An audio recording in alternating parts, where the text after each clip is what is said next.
अभी भी एक हथियार की तलाश है, यानी कि एक हथियार अभी ऐसा है जिसका इस्तेमाल बाबा सिद्दीकी की हत्या करने के लिए किया गया था, उसकी तलाश है। लेकिन एक और पिस्तौल यहां पर बरामद पुलिस ने कर ली है। एक एक करके आरोपियों को भी गिरफ्तार कर लिया है। बाबा सिद्दीकी की हत्या मुंबई में होती है और ऐसे में अब जो पुलिस मामले की जांच में जुटी हुई है, पुणे से बरामद की है एक और पिस्तौल। अब एक और हथियार बचा है जिसकी तलाश में मुंबई पुलिस है।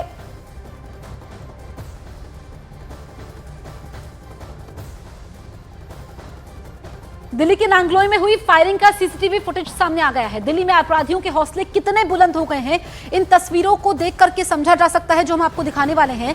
सीसीटीवी में देखा जा सकता है कि बदमाश कितने बेखौफ हैं। दिन के उजाले में पूरी प्लानिंग से 3 बदमाश प्लाईवुड के एक शोरूम में घुसते हैं। पहचान छिपाने के लिए 2 बदमाशों ने चेहरे पर तौलिया लपेटा हुआ है, जबकि एक बदमाश ने हेलमेट पहना हुआ है। हेलमेट पहना हुआ एक बदमाश हथियार के साथ अंदर दाखिल होता है। उसके पास एक कागज की बड़ी पर्ची भी होती है।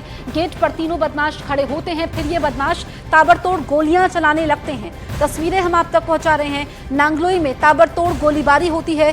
सीसीटीवी में फायरिंग का वीडियो यहां पर कैद होता है। ना कानून का डर है, ना पुलिस का खौफ है। दिन के उजाले में ये फायरिंग करते हैं।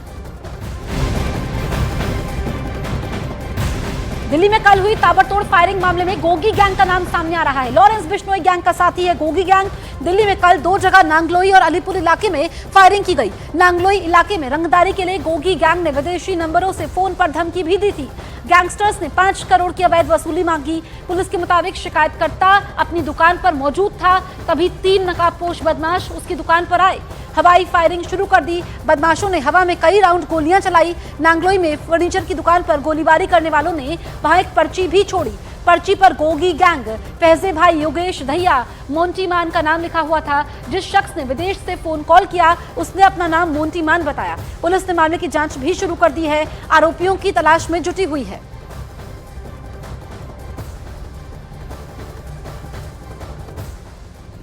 2 से 2.5 करीब में 4 आदमी मिलके यहाँ पे गोलियां चलाए। 2 आदमी इस तरफ से, 2 आदमी उधर से, उस तरफ से गोलियां चला रहे थे और 2 धड़ाका गोली चला रहे थे। इसके अंदर 4-6 आदमी थे जो बेचारे बच गए और लाख शुक्र है मालिक का, जो बहुत बच गए, बार बच गए। और ये अच्छी बात भी नहीं हुई, ऐसे गोली भी चलाए, हत्या करे, किसी का फिरौती मांगे, ये बहुत बड़ा दादागिरी, बहुत बड़ा भाईगिरी की बात है। दिल्ली में कल 2 जगह फायरिंग हुई, नांगलोई और अलीपुर इलाके में। नांगलोई में फर्नीचर की दुकान पर फायरिंग होती है, वहीं अलीपुर में एक प्रॉपर्टी डीलर के ऑफिस पर कई राउंड फायरिंग हुई। गनीमत यह रही कि दोनों ही घटनाओं में किसी को नुकसान होने की खबर नहीं है। बताया गया कि यह काम रंगदारी वसूलने के लिए किया गया है। घटनास्थल पर पहुंचकर पुलिस ने जांच की है। दिल्ली में कल हुई फायरिंग मामले में गोगी गैंग का नाम भी सामने आ रहा है। इससे पहले भी दिल्ली में इस तरह की फायरिंग की घटनाएं सामने आ चुकी हैं।